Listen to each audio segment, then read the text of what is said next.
આ લોક છે ને કર્મ લોક છે.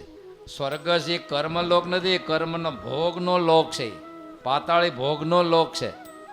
નબળા કર્મ ભોગવવા ત્યાં જવાનું, સારા કર્મ ભોગવવા ત્યાં જવાનું.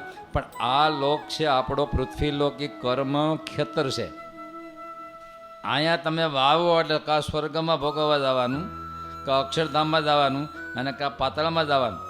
એટલે આ ખેતર છે. ખેતરમાં વાવેલું જે વાવો એ તમારી કોઠીમાં આવે ને તમારે ખાવાનું. એટલે અહીંયા એક એક કર્મ જોઈને તમારે કરવાનું છે.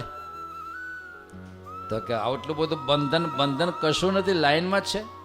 આ તમે રોડમાં ગાડી જતા હોય ને આ બધું ડિવાઈડર ને આ બધું ડિવાઈડર હોય, તમને એમ કે આ તો આપણે બંધન છે. બંધન છે કે સેફટી છે? કોઈ ધર્મ આપણા માટે જડતા નથી, કોઈ બંધન નથી. બધા ધર્મ આપણી સુરક્ષા માટે અને સુગતિ માટે છે.